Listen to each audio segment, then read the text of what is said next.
Dis reg. Nou goeiemôre julle en regtig welkom. Is so lekker om saam te wees. Is lekker om weer net te draai na die woord van die Here, na lekker aanbidding en nagmaal. Is so goed om saam te wees. Kom ons mis nie die byeenkomste van gelowiges as ons saamkom nie. Nou, al wat in my hart roer vandag, en soos ek sê, ek kry julle partykeer baie jammer, as dit in my hart roer, dan is dit al wat julle hoor. Maar al wat in my hart roer op die oomblik is die woord waarheid.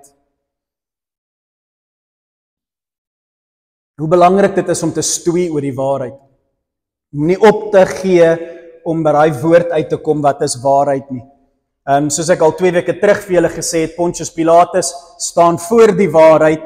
Ek is die weg, die waarheid en die lewe. En hy sê, wat is waarheid? Dis wat die wêreld sê, julle moet dit verstaan, hulle weet nie wat is waar nie. En toe stap hy uit en hy sê vir almal 'n ware ding, daar is geen fout met hom nie. Maar toe sê hy, wat wil julle doen? En hy soek eenheid. Hy soek eenheid met die skare. En eenheid was vir Pilatus belangriker as waarheid. En alhoewel Pilatus die waarheid geken het, het hy vir eenheid gegaan. En ek sê vir julle, die gevaar in die eindtyd, in die tyd waarin ons leef, veral as jy die Nuwe Testament lees, en ons het hierdie waarskuwings deur die apostels, is dat die kerk gaan eenheid bo waarheid sit. En is 'n baie gevaarlike pad om te stap, want eenheid is baie belangrik. Maar ons moet in eenheid staan op die waarheid, en jy moet die orde reg hê. Jy sal in eenheid wees met die wat die waarheid soek, nie in eenheid met die wêreld nie, of valse leraars nie. En so dis waar my hart lê, en so vanoggend se boodskap, ek wil basies vir julle 4 skrifgedeeltes lees, so weer eens lê in dit in. Ek weet van julle is nie altyd waar ek is geestelik, in die sin van wat ek mee oor stry en beklei, en hierdie week het ek weer vreeslik moeilikheid en droog gemaak, en pastore groepe goed uitgestuur. As ek terugkom, het ek 'n paar afsprake met pastore wat my wil sien, want ek is net besig om vrae te vra in die kerkwêreld, veral in ons dorp, en byeenkomste wat party pastore reël, wat ek nie kan verstaan waar dit in die Bybel is nie, en dan vra ek net vrae, en dit veroorsaak groot kontroversie, wanneer 'n mens vra, en dis omdat ons nie beklei oor die waarheid nie. Ek het nou die dag ietsie gesê, en dit is nogal interessant, dit het 'n bietjie konflik, konflik is 'n ligte woord, maar ek het 'n sêding tussen my vriende, en tussen my vriende het ek 'n sêding dat ek eet nie vis nie, want is onbybels. Want nêrens in die Ou Testament vra God dat vis geoffer moet word nie. Jy het agtergekom. Hy wil hê ons moet iets offer, want dit ruik vir hom lekker, vis stink. Daarom offer ons nie vis in die Ou Testament nie. In die Nuwe Testament is vis altyd strafkos. Ek meen, hy voer die mense vis 2 keer, en dan ewe skielik wil hulle nou nie meer vis hê nie, en dan beklei hulle met God, want God voer hulle nie meer nie, en sê, julle kom net vir die kos wat ek vir julle gee, maar nie vir die ware kos nie. Vis het net probleme veroorsaak. Toe Petrus hom 3 keer verloon, wat wag op die oewer vir hom? Vis. Strafkos, né? Jy het my verloon, eet nou vis. Is altyd straf. En om dit erger te maak in Openbaring, kom die drake, die 2 wesens, uit die diep donker put van die see, dis die hel. Die see verteenwoordig die hel en alles wat daar uitkom. En so vis is heeltemal onbybelse kos. En ek maak grappies, en ek hoor iemand anders sê vir iemand, pastoor, ek het by iemand gehoor, ons mag nie vis eet nie, dis onbybels. Is dit so? I kid you not. En my waansinnige grappies oor vis, veroorsaak dat iemand 'n geestelike dilemma ervaar, sê ek, pastoor van Leefgemeente, nou regtig, ons mag nie vis eet nie. En die krisis agter dit lê hoofsaaklik omdat julle my liefhet en julle respekteer wat ek hier vir julle sê en lees, maar jy moet onthou, die waarheid is belangriker as ek. En so gaan deursoek die waarheid vir jouself. Mag ons vis eet, gemeente? OK. Nooi my net as julle vleis maak. Maar ja, mag ons vark eet? Ja. Mag ons dinge doen? Ja, maar nou wat begin as jy begin vra, en die antwoord kom nie soos een man. Ja, lekker snoekbraai. Wat gebeur as ek 'n vraag hier vra tussen julle en daar's verdeeldheid? Wat gebeur as ek begin vra oor die Heilige Gees? Wat begin as ek begin vra oor geld en tiendes en sulke goed? Wat begin as ek begin vra oor tale of oor duiwels uit mense uitdryf? Wat begin as ek begin vra wat nie almal soos een man sê ja nie? En omdat baie van julle wat die kant van die kansel sit, voel julle is nie beskore oor die goed nie, swyg julle. En my hart se punt is, hou op swyg. Julle lees dieselfde boek as ek. Julle lees dieselfde boek as 'n pastoor.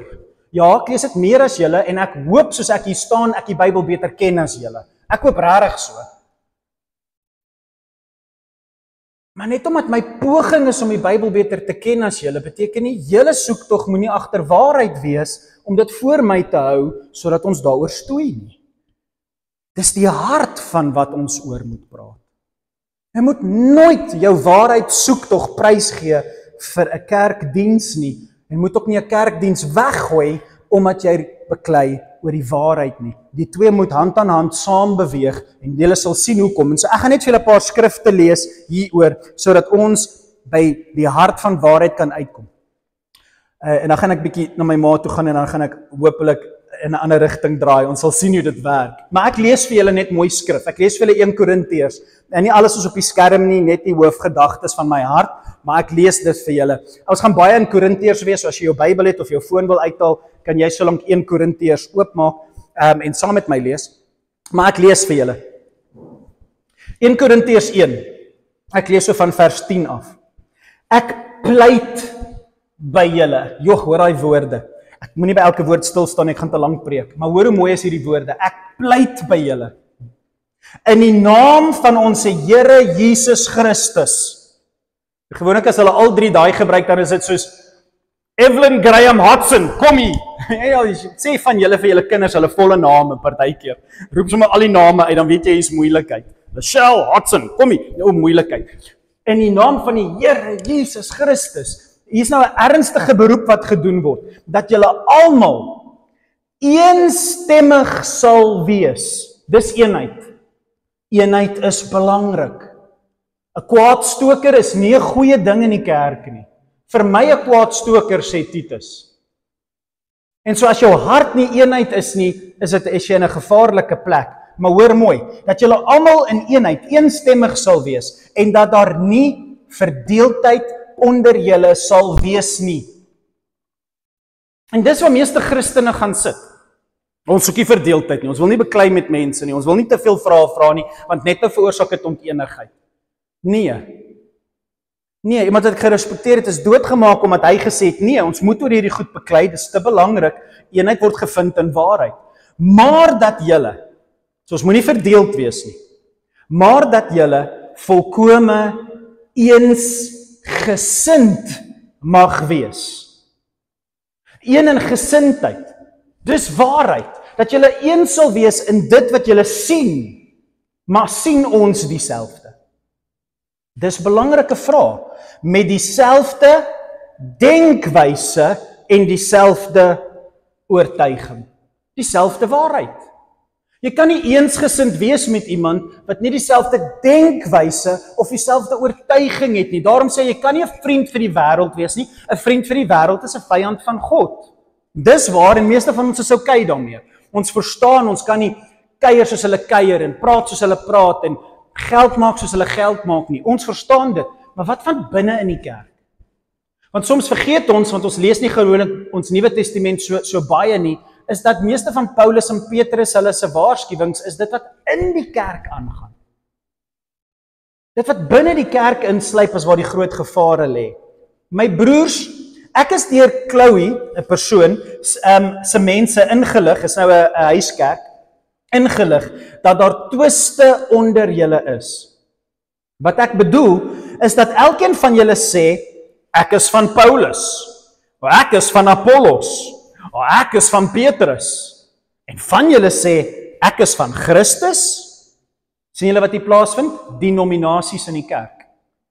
Ek is AGS, of ek is NG, of ek is ek weet nie wat ons leefgemeente is nie, ons is 'n niks. En ek is 'n dit, en ek is 'n dat. Ek is van Christus. Ja, jy dink is beter as die res. Jy vat daai naam want jy dink dis beter as om te sê jy's van die NG Kerk. Wat die hek sê ons? En jy gaan sien Paulus gaan nou in eenheid inklim wat ons opgegee het op. En dis wat die Heilige Gees, die Gees van waarheid, laasweek se preek, wat die Heilige Gees ons aanspoor om nooit te los nie. Hoor vers 13. Is Christus verdeel? Hier is nie 'n oproep dat daar net een denominasie moet wees nie, maar dit is 'n oproep dat ons onder mekaar in verskillende predikante sal beklei, en verskillende lidmate sal beklei vir waarheid. Hoor wat sê dit? Is Christus verdeel? Paulus is tog nie vir julle gekruisig nie. Hoekom is julle so 'n aanhanger van julle pastoor? Julle pastoor is nie vir julle gekruisig nie. Of is julle dan in die naam van Paulus gedoop? Ek dank God dat ek afgesien van Crispus en Gaius nie een van julle gedoop het nie, sodat niemand kan sê dat julle in my naam gedoop is nie. En dan gaan hy so 'n bietjie aan en hy praat oor die feit dat ek is 'n predikant en nie iemand wat julle gedoop het nie. Maar in vers 17 tel hy dit op, dan sê hy: Christus het my immers nie gestuur om te doop nie, maar om die evangelie te verkondig. Nou hoor wat sê hy: nie met wysheid van woorde nie, sodat die kruis van Christus nie van sy krag ontneem word nie. Nou stop net daar, en ek het al pastore, en ek is op oomblik met konflik met pastore wat daai versie gebruik en dan sê, sien jy, krag, daar moet uitwerking van krag wees, nie net woorde nie. Ons preek te veel en daar is nie genoeg krag in die kerk nie. En ek is soos, wat? Sien wat hier staan nie? Hier staan, nie met wysheid van woorde nie met slim doktrines en teologieë en kom ons ontsluit die hemele en kyk in ons voorvaders wat aangaan en kom ons wees slim en kyk hoe ons 'n beter weg, nie met slimmigheid van die dogma en teologie en eindtyd nie, sodat die kruis van Christus nie sy krag ontneem word nie. So in ander woorde, waaroor praat ons in ons kerke? Hoor vers 18, hy probeer dit, hy verduidelik dit en ek probeer dat julle dit mooi hoor. Vers 18, die boodskap van die kruis. Geen wonderwerke nie genesings of profesie of duiwels wat uitgedryf word nie, die praat van, die boodskap van die kruis is immers dwaasheid vir die mense wat verlore gaan. Dis nie goed genoeg nie. Dis nie goed genoeg om te sê die krag is in die kruis van Christus en daaroor te praat nie. Dis nie goed genoeg nie, ons soek tekens. Die krag van die kruis, die boodskap van die kruis is immers dwaasheid vir mense wat verlore gaan. Maar vir ons wat verlos word, dis 'n proses. Vir ons wat besig is om vry te kom van hierdie aarde, vir ons wat verlos word, is die boodskap van die kruis die krag van God. Wat is die krag van God? As jy bid vir meer krag in jou lewe, as jy bid vir een of ander werk van God in jou lewe, waar is jou aandag gefokus? Na watter boodskappe op die internet of waarna luister jy wat op jou foon gestuur word deur ander mense? Waar voel jy is die krag van jou godsdiens werklik? As jy een of ander ding sien gebeur, sê jy, daar het God nou op 'n kragtige manier opgedaag. Ek het die voorreg in ons gemeente om met 'n wonderlike jong dame en haar ma te praat. Oor waardeur sy was en die ongeluk waardeur sy was en alles waardeur hulle gegaan het. En met hulle die voorreg te hê om met hulle te gesels, soos hulle regmaak om met mense te praat oor wat die Here vir hulle gedoen het. En die wonderlike storie is dat alhoewel daar soveel kragtige dade is waarop hulle kan fokus. God het dit gedoen, hy het die gaatjie in die hart toegemaak en hy het hierdie wonderwerk en daai wonderwerk en weet jy waar lê die krag van die wonderwerk? Dat daai familie se pa wat hierdie naweek nou by hulle is, want hy lê basies op sterwe, dat die hele familie saamgetrek word en dat die pa sê, vanaf daai ongeluk is die hele familie nader aan die Here. Vanaf daai ongeluk praat ons meer oor die Here. Ons kon nooit vrylik oor die Here gepraat het nie. Van nou af praat die kinders oor die Here en ons praat oor die Here. En as ek met jou sussie praat, dan praat ons oor die Here. Wat is die krag van God? 'n Familie deur trauma praat nou oor die kruis van God. Is dit nie waar ons krag lê nie? Dat ons nader na God toe beweeg het deur trauma nie? Of soek ons net genesing? Dink ons die genesing is die krag? Of is die feit dat die kruis van Christus sigbaar geword het in 'n familie wat God regtig soek? Wat is die krag van God? Is vandag se vraag. Nou, net om vir julle te bewys dat toe hy nou hierso sê, ek het nie gekom met wyse woorde nie. Onthou hulle beklei oor Paulus en Apollos. Petrus, want hy is die een wat Jesus eerste gesien het. Maar hoofsaaklik beklei Paulus oor hom en Apollos. Hoekom? Wie is Apollos? Handelinge 18. Net sodat julle sal verstaan wat hier aangaan om die agtergrond vir julle te gee, want agtergrond maak saak. In Handelinge 18 vers 24 tel hierdie woorde op. 'n Jood met die naam Apollos. Onthou die Christene beklei nou oor wie's die beter kerk? Apollos se kerk of Paulus se kerk? 'n Jood met die naam Apollos het in Efese aangekom. Hy was 'n welsprekende man, goed onderlê in die skrifte. So hy het die Ou Testament goed geken. Hy kon so preek, hy was soos 'n motiverende spreker. As hy praat, dan staan hom op hulle voete en hulle juig, hulle sê, "Wow, dit was diep. Ek het nog nooit so daaraan gedink nie." Hy was daai tipe predikant.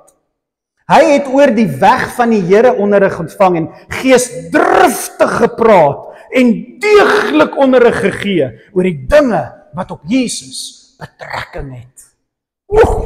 Hy man kom preek. Lekker. Vers 27. Toe het hy Achaia toegereis. Nou Achaia is Korinte. Daar tel ons nou die storie van Korintiërs op, toe die kerk in Korintiërs nou begin skei oor watter kerk is die beter kerk. Toe gaan hierdie Apollos na die kerk wat Paulus begin het, en hy begin in Korinte preek, by die kerke wat Paulus begin het. En hoor wat staan daar. Die broers het hom aangemoedig en vir die disippels geskryf in Korinte om hom gasvry te ontvang. Met sy aankoms was hy van groot hulp vir diegene wat deur die genade gelowig geword het. Hoorie, omdat hy die Jode kragtig in die openbaar teengespreek het, terwyl hy uit die skrifte bewys het dat Jesus die Christus is. So wie was Apollos? Hy was oor die diep dinge praat oor, dis wat die basuin beteken, dis die 7 kandelaar, dis die uittydtekens, dis wie Christus, kom ons maak die boek Joël oop, daar sien jy Christus se profesie, kom ons maak die boek Esegiel oop, dit is die Christus. Hy kon die Bybel uitlê en mense kon soos nou verstaan, hè? En baie mense hou van daai preke, hulle soek 'n bietjie diepte, hulle was mal oor Apollos. En Paulus se klag teenoor Korinte se kerk is, maar dit is nie die krag van God nie. Apollos het gepreek om die Jode te laat sien wat die skrif sê. Maar dis nie die krag van God nie, dis wysheid, dis slim wees, dis goed uitrafel uit die Bybel wat mense soos, dit lyk oulik, maar dis nie die krag van God nie. Die krag van die God is dwaasheid vir mense wat een of ander wysheid soek.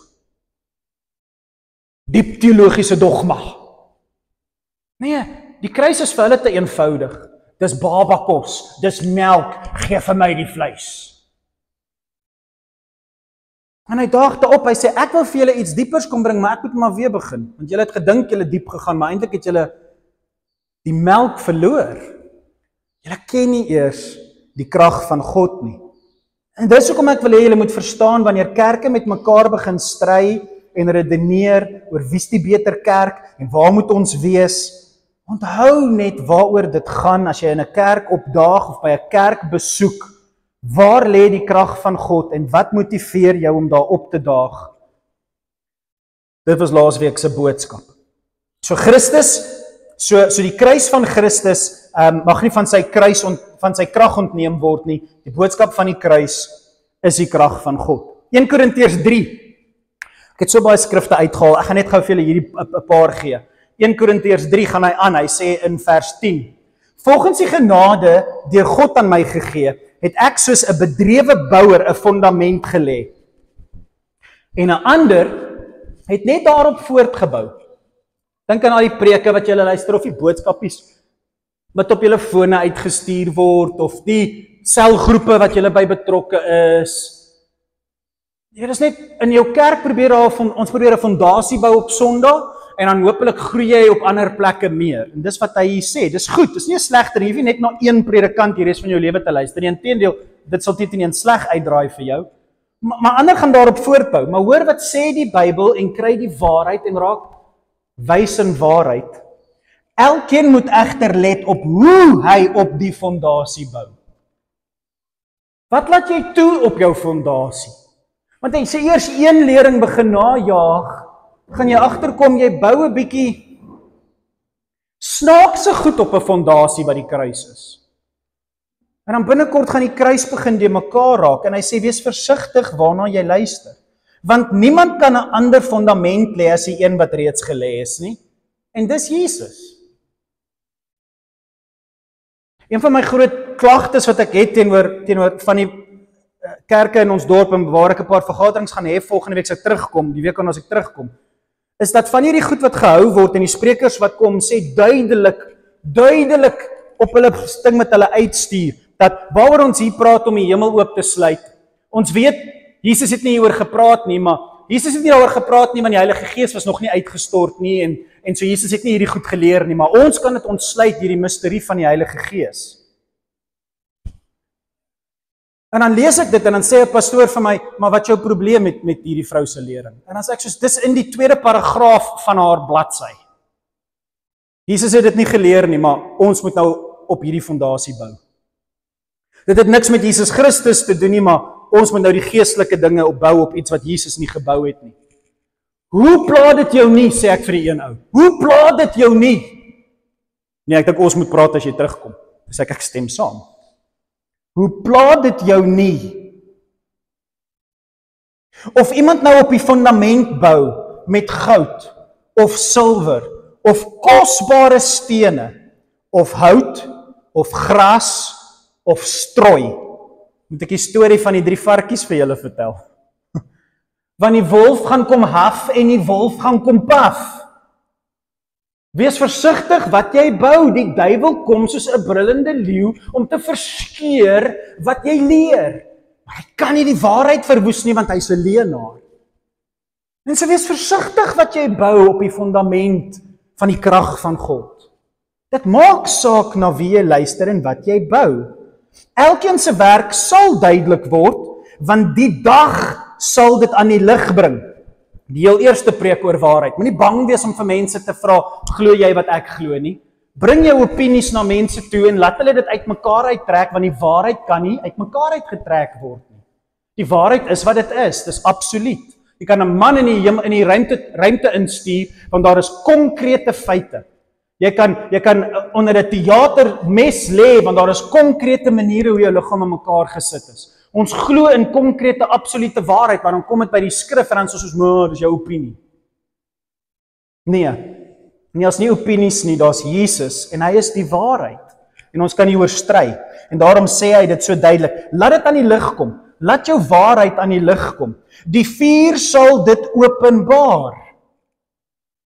Stel 'n bietjie jou godsdiens op die proef. En die vuur sal die gehalte van elkeen se werk op die proef stel. Laat iemand 'n bietjie brand aan wat jy glo. Kom aan julle, kom ons stoei oor die waarheid. Dis wat daai vers beteken. As iemand se bouwerk behou bly, sal hy sy loon ontvang. Great, ek stem nie saam met jou nie. Jy bewys my verkeerd. Well, great, jy kry jou loon. Jy was reg, ek was verkeerd. Wonderlik. Ons moet daar wees. Maar as iemand se werk verbrand word, sal hy skade ly. Niemand wil verkeerd wees nie. Daar lê die probleem. Niemand wil verkeerd wees nie, veral nie 'n predikant nie. 'n Predikant wil nie voel hy leer verkeerd nie. En daarom beklei ons nogal hand en mond met mekaar, want dis moeilik. As die werk wat jy gebou het op die fondasie verbrand word, dan voel dit nie lekker nie. Die Bybel sê 'n predikant sal skade ly as sy werk begin verbrand. Daarom bly ons uit die lig uit meeste van die tyd. Daarom hou ons nie vergaderings as predikante en praat oor die goed nie, want ons is te passievol oor wat ons leer. Hoewel hy self gered sal word, so ek weet nie hoekom ons so passievol raak nie, dit gaan op die einde van die dag ons oor die kruis, ons sal gered word, maar soos een wat deur vuur gebrand is. Is nie lekker om verkeerd te wees nie. In 'n geval, dis mooi. Lees dit maar in jou eie lewe en kyk 'n bietjie hoe dit met jou van toepassing is. Vers 16. Weet julle nie dat julle 'n tempel van God is en dat die Gees van God in julle woon nie? Nou hoor jy die volgende vers, want dis belangrik. As iemand die tempel van God skade aandoen,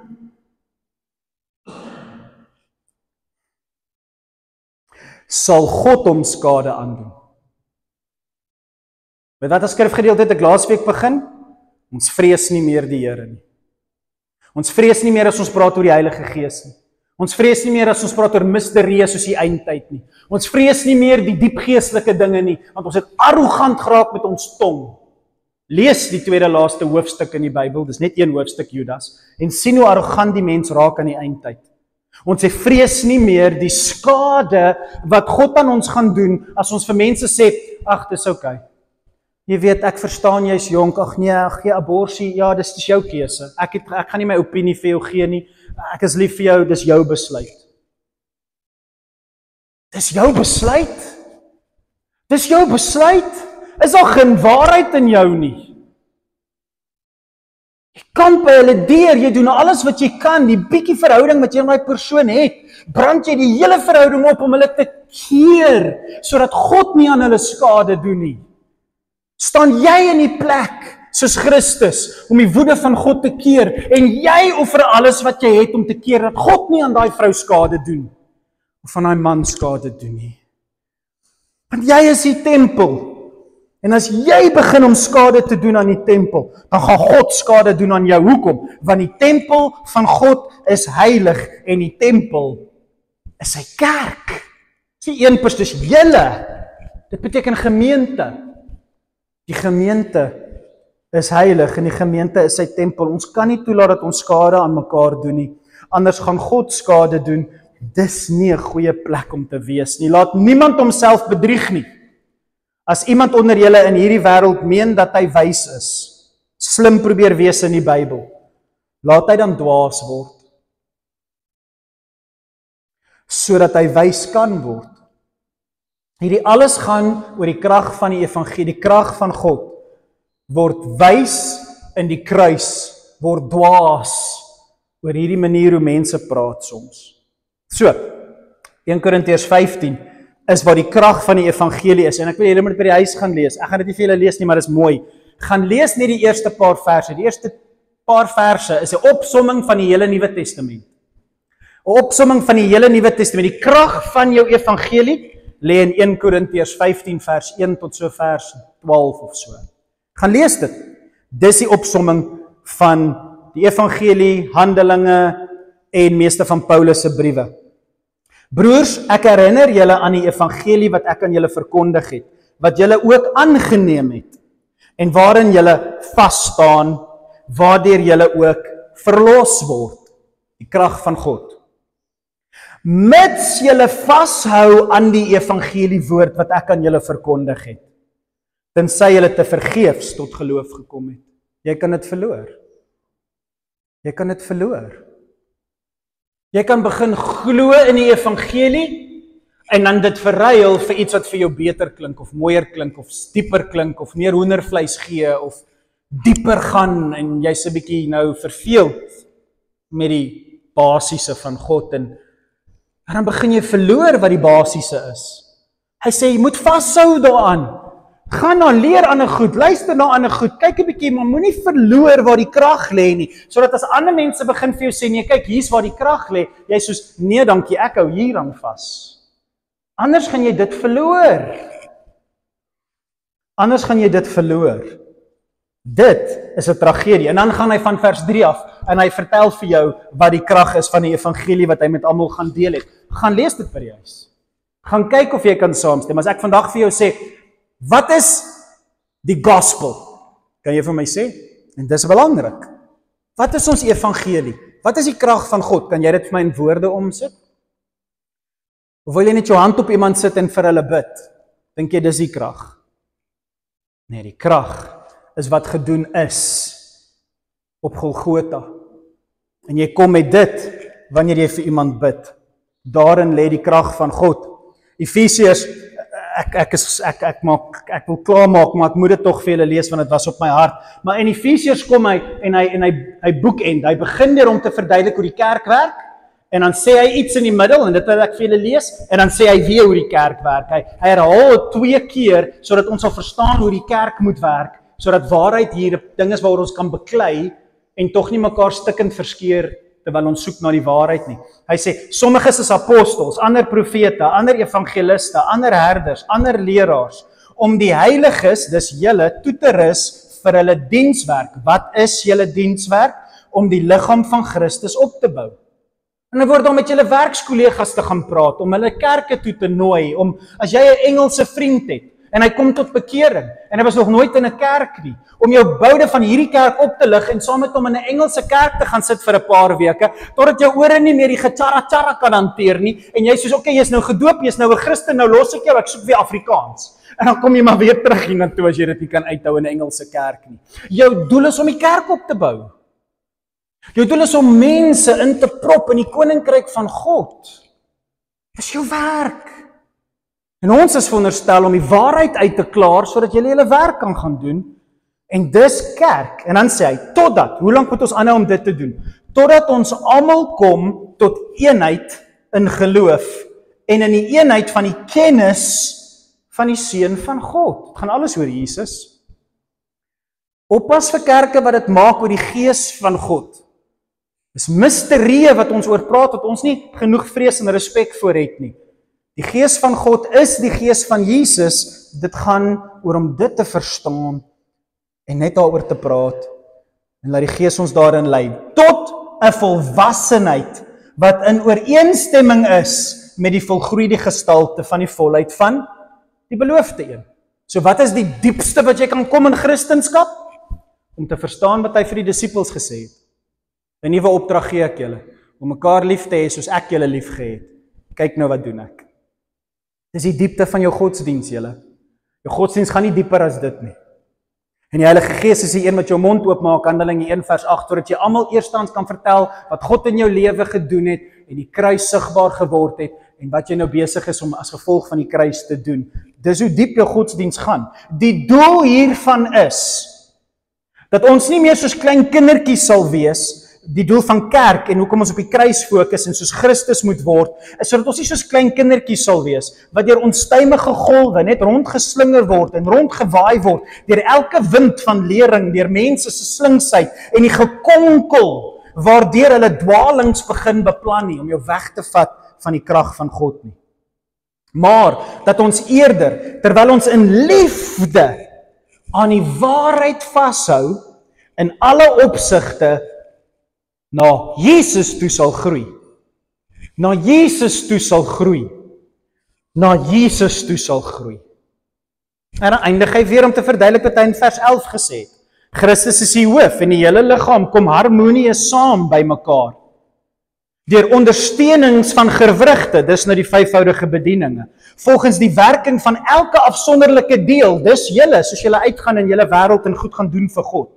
Die groei van die liggaam bewerk dan tot sy eie opbou in liefde. Dis kerk. Gaan lees Efesiërs 4, dis kerk. En so om klaar te maak, lees ek vir julle. 'n waarheid wanneer dit kom, wanneer mense vir jou 'n klomp goed wil vertel wat interessant klink. Wil ek vir jou 'n waarheid vertel oor die eindtyd, wat Paulus vir 'n jong mannetjie Timoteus geleer het. En hy sê vir 'n jong predikantjie die waarheid, en hy sê vir hom in 2 Timoteus 3, net voordat hy met hom begin praat oor hoe belangrik die Bybel is, en dat die Bybel jou tot bekering bring, en jy moet net in die Bybel bly glo. Net voor daai gedeelte in vers 16, sê hy in vers 1 vir Timoteus, jy moet hierdie ook weet, Timoteus, dat daar gedurende die laaste dae moeilike tye sal kom. En dan lys hy almal wat nie die vrug van die Gees het nie. Gaan lees dit, vers 2 tot 4. Hy lys hy al die vieslike mense wat hier tussen ons leef. Baie keer in kerk. Gaan kyk wat daai lys is almal sonder vrug van die Gees. En dan vers 5 sê hy, hulle sal optree asof hulle godsdienstig is.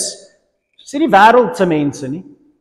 Dis mense wat soms sê hulle is Christene.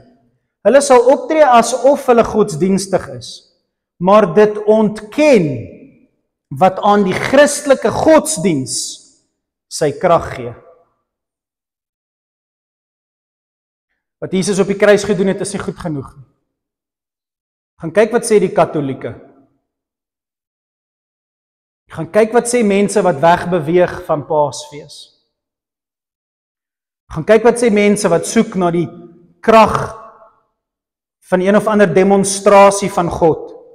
Gaan kyk wat sê daai mense vir jou. En wees baie versigtig. Want in die laaste tyd gaan hierdie mense seëvier. Hulle gaan tekens en wonders doen dat as dit moontlik was, selfs die uitverkorenes kon wegruk. Wees versigtig in die eindtyd. Hulle gaan ontken wat aan die Christelike godsdiens sy krag gee. Jy moet wegbly van sulke mense af. Ek sê dit nie, die Heilige Gees sê dit deur Paulus vir 'n medepredikant Timoteus. Onder hulle is die wat hulle self in mense se huise kan inwurm en die vertroue van kwesbare vroue wen. Nou sit al die vrouens regop. Kom pakkei alweer op ons. Jy sien, dis hoekom ons nie van Paulus hou nie. Hy's 'n julle vroutjies. Ek het al met my ma lekker gepraat oor Paulus. Nou hou sy van Paulus. Hy sê teen vroue nie. Vrouens het nie die Bybel geken nie. Vrouens het nie skool gegaan soos mans nie. Hulle was kwesbaar. Ja, hulle was dom. Maar jy's nie dom nie. Jy kan lees, jy kan skryf, jy kan die internet gebruik, jy kan oplees, maar 'n vrou was soos 'n kind. Sy moes by haar man gaan leer oor wat gesê word. Vrouens was kwesbaar. En daarom kom hierdie pastore in, begin huiskerkies met vrouens en beweeg met vrouens en kom by ons dorp toe vir een of ander naweekkonferensie met 'n vroue spreker wat 'n klomp nonsens gaan kom praat vir Christene. Want sy's kwesbaar. Nie as gevolg van haar gender, haar geslag nie. Hy sê maar hulle kom na die kwesbare mense toe. Nou wie is die kwesbare mense? Vroue, want hulle het nie die dieptes deursoek nie, hulle het nie kennis gehad nie. So dis die een ding, maar hulle is belaai met sondeskuld. Wow, julle, hier is diep. Ek moet dit vir julle sê, ek wil tyd vat om hierdie vir julle te sê. Onder die het hulle in julle huise ingewurm en vertroulik die kwesbare vroue te probeer wen wat belaai is met sondeskuld. Wat is die enigste rede hoekom jy nog belaai is met sondeskuld? Want jy ken nie die krag van die evangelie nie. Die enigste rede hoekom jy die nonsens gaan glo wat mense aan jou verkoop in die naam van Jesus, want hulle bring Bybelversies soos die duiwel in die woestyn Bybelversies gebring het. Die enigste rede hoekom jy 'n dwaallering sal glo is want jy's nie vergewe nie. Jy's nie vrygespreek nie. Jy het die krag van God verloor. Nou soek jy demonstrasies van krag want jy weet nie meer waar die krag lê nie. En in jou skuldgevoel omdat jy nog 'n sondaar is en die krag van God nog jou nie gepenetreer het en jou skoon gemaak het en jy dit nou vir ander mense wil doen nie. Probeer jy nou ander revelasies soek om te voel dat God vir jou lief is.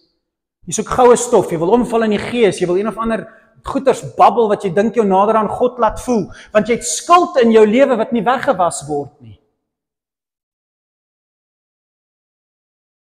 Wees baie versigtig vir mense wat nog belaai voel met sonde, want hulle die krag van God gemis. En hulle beheer word nog steeds deur begeertes, dis emosies, dis drange. Hulle het begeerlikhede en drange hier binne wat hulle wil uitoefen. En nou wil hulle dit in jou godsdiens kom indruk. Hy sê, wees baie versigtig in die eindtyd vir sulke goed. Sulke vroue, weer eens, onthou ons praat nie van vroue nie, ons praat van mense sonder kennis. Sulke mense is altyd besig om nuwe lerings na te volg. Ek soek 'n nuwe ding, ek soek 'n nuwe ding, ek soek 'n nuwe ding. Maar hulle kry dit nie reg om die waarheid te begryp nie. Dis eenvoudig. Dis eenvoudig. Dis vir vroue. Dis vir kinders. Dis vir die ongeletterd. Moet dit nie ingewikkeld maak nie. Kom ons maak dit eenvoudig, want dit is eenvoudig. En daar is nie 'n ander evangelie nie. Dit is die krag van God. Mag jy tevrede wees dat sy genade vir jou genoeg is. En mag jy geniet wat hy vir jou gee. En mag jy dit vir hom offer as 'n welriekende reuk. Dat die dag wat hy jou kom haal, hy sê welgedaan. Die krag van God was deur jou gedemonstreer. Kom hier, my kind. Kom ons bid saam. Hemelse Vader, help ons as mense wat lief is vir die Bybel, lief is vir die woord, lief is vir die gees van die waarheid, om nooit op te hou stoei oor die waarheid nie. Dat ons mekaar aanspreeklik sal neem om die waarheid te praat teenoor mekaar. Here, vul ons lewens met die krag van God. Die Die krag van God wat die wêreld kan verander, want dit het die wêreld geskep. Die krag van God. Die goeie nuus. Die goeie nuus. Vrede tussen God en mens.